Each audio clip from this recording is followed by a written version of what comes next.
Hey, Algebra 2. So here is our homework from last time. So these were the first few that weren't graphs, and then I'm going to flip to the graphs. Again, Miss Miller should be showing you this in person, or you guys can watch it together.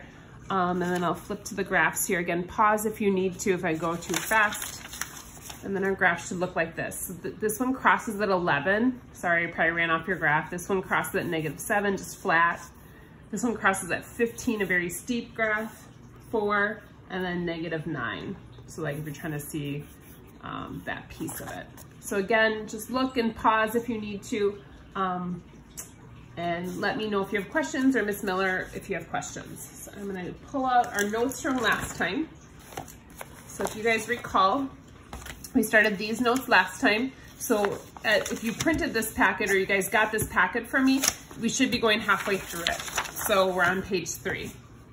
If for some reason you missed a day, we did the front part of the packet last class. So we're gonna start by doing this line of best fit here. So using a table, using this, this table to make our scatter plot. Now there's no axes on this graph, and we have to make a reasonable axis. So I don't want to draw it right down the center because it doesn't make sense for the situation. The number of hours worked versus the tips, the waiter's not going to work negative hours. He's not going to make any money if, I mean, that doesn't even make sense. So I don't need negative numbers, and the tips are never going to be negative. So I'm going to make this kind of a normal graph from like when we were back in middle school, or maybe even elementary. Across the bottom, we're going to do hours, and then we'll do tips up the side. Now I have to look at like kind of the range that makes sense.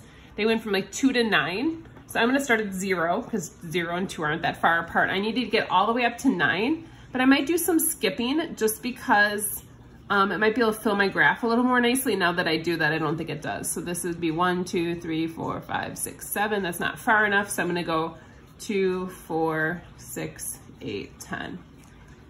And then up the side, I need to go 36 is the smallest I have, all the way up to 165. But again, I'm going to start at 0 because 36 and 0 aren't really that far apart. But then I'm going to go up by 25s. So every space is going to be 25, I think, is what makes sense. Just from me thinking of it before. So 50.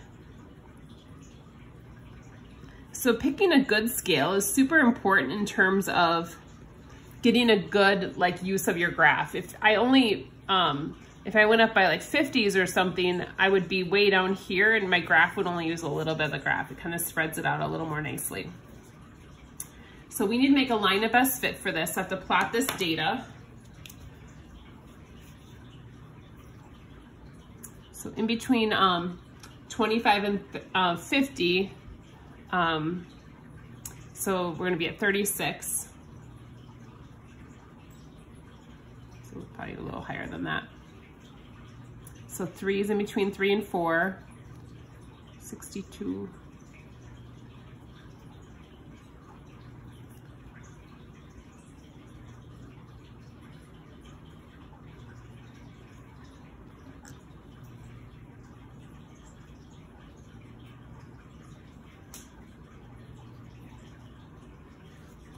Here would be 175.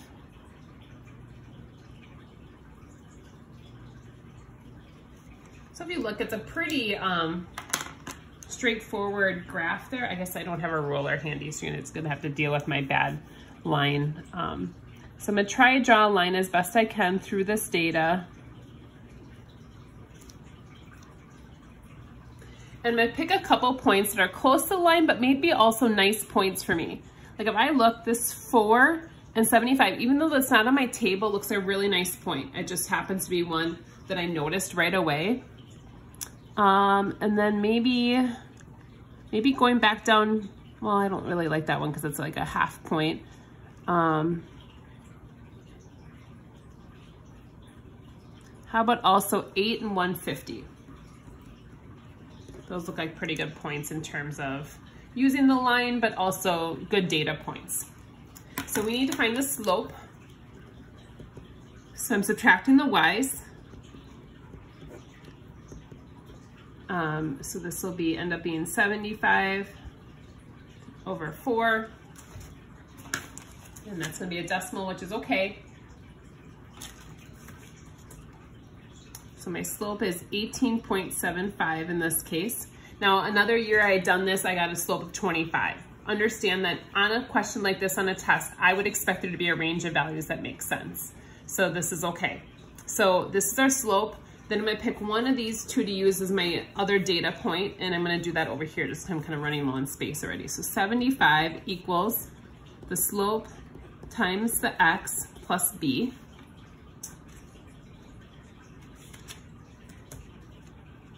So this is this works actually out probably a lot better than my last year's did, because I got 75 when I multiplied those two. So b ends up actually being 0 in this case. And I'm gonna tell you why that really actually makes sense in this problem. So if b is 0, that means it starts at 0. If that's the case, that means if there's 0 hours, they get 0 tips. That actually is probably the correct b in this scenario. I'm assuming if you don't work at all, you don't get any tips. Maybe I'm wrong, but I'm thinking that sounds pretty good. So our equation is y equals 18.75x plus 0, or you could just have 18.75x. So that's our equation of our line of best fit. Like I said, it's probably a pretty good equation. So it said make a prediction about how much money the waiter would work or make if he only worked 1 hour. So across the bottom is hours. I'm gonna put that into my equation for x.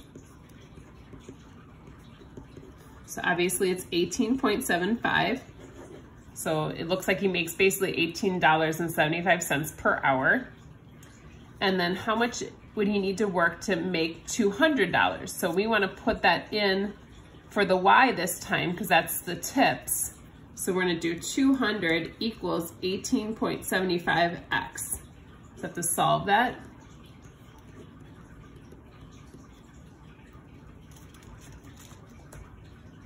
And I end up with x is 10.66 hours or 6-7 hours. Now, I would assume that he'd work a full hour, so I'd probably round up in this case. Unlike Barbie Bungee where we rounded down, we didn't want to kill Barbie. I probably wouldn't say the kid would like end up with $200 and then be like, hey boss, I'm out because I have $200. Hopefully he'd work the full hour if that's the case. So 11-ish hours. All right, so being able to make predictions like this, but also writing our line of best fit. Then after that, we went into absolute value graphing.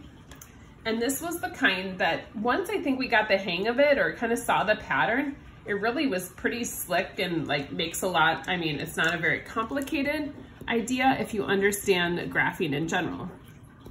But the biggest thing to remember is that A is kind of like the slope, but only on half of the graph. So it's only the slope on the right side. And then we just do a mirror image on the other. Then remember the H moves us left and right, but this is the one that does the opposite of what it looks like. So actually to the left is positive and the right is negative. And then K moves us up or down, and that one stays the same.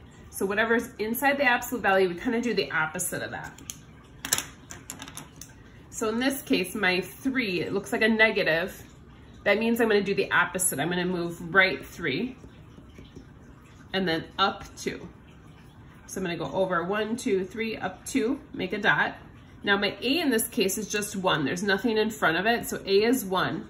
So from this spot, I'm going to do my slope of up 1 over 1. And draw my arrow. But it doesn't keep going. This isn't a linear equation. I have to change my direction. So I'm going to reverse it and have a mirror image going the other way. So anytime you have those absolute value lines, my graph is going to have that V shape to it. So either upside down V or a regular V. It won't ever look like a K or an X or anything like that. Now this next one says plus 2.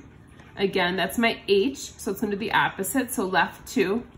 Now there's no K, so it doesn't move up or down at all, but the 1/4 is the slope. So that's my rise or my run. So I'm going to go left 2, and then from there I'm going to go up 1 and over 4.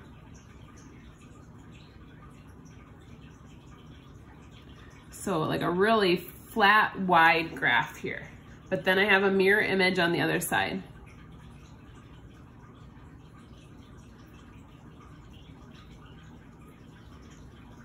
So there's our absolute value graph. So I'm gonna flip the page here in a second. I'm gonna do some graphing of linear inequalities and then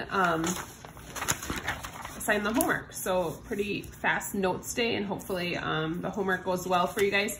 Sorry, I was doing a problem that we didn't have assigned. For our homework for next class, we're gonna have that due for Thursday. I hope I'm back Thursday. That's when we're thinking we'll have test results back Tuesday or Wednesday after school. I'm hoping I'm back for Thursday, and then I can review with you guys in person and then test Friday is kind of my goal. If for some reason I'm still out Thursday, we might have to regroup and maybe test without me or test without reviewing in person. We'll figure it out. So, but definitely not a test at least till Friday. So you can kind of plan on that. I'm shooting for Friday, or that's my plan, is what I'm hoping for. So just a reminder that we want these equations in y equals mx plus b. So move this x over.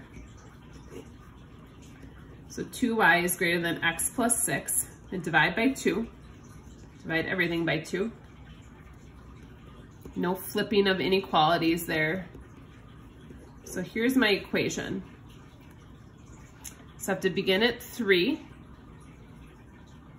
And then go up 1 over 2. And before I draw my line, I have to remember that this is going to be a dotted line because of the fact that I don't have that equal to line. It's kind of a little bit of forethought with this. I know we kind of get in a pattern of doing the same thing all the time, and so just careful there. And then remember, we have to pick a test point. And so we're going to test, like as we said, we typically like to test 0, 0. And we can either test in the original equation or the new one. It doesn't really matter. If I put it in here, 2 times 0 minus 0, is that greater than 6? This will be 0. Is that greater than 6? No, as far as I can tell here. I'm going to check it here too, just to show you. Half of 0 plus 3. 0 plus 3 is 0 bigger than 3? No. So this point definitely does not work. That means everything over here would work. So I'd color everything on that side.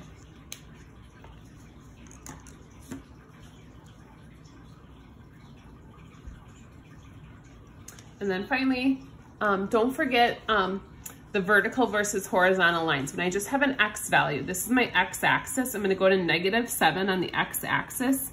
And that means x is always -7. So this is going to be a vertical line. This is an undefined slope. Had it been y equals, it'd be a flat line, like going this way. So vertical line, undefined slope. And again, I'm going to pick a test point. So I'm going to test 0, 0.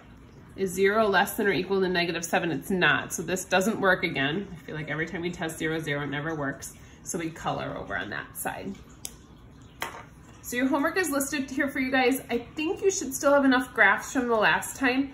If you ever don't have enough, you can always sketch it in like your lined paper. It's fine. Or maybe some of you guys have graph paper. I'm not like super picky as long as on the test that you do a really good job of graphing. So the rest of the homework is listed here. Again, like last class, there's these last few, follow my directions versus the book's directions. The book will ask you to do other things with it that I don't need you guys to do. I just want you to graph these last 4. So 42, 47, 48, 49, just graph them. Don't follow the book's directions.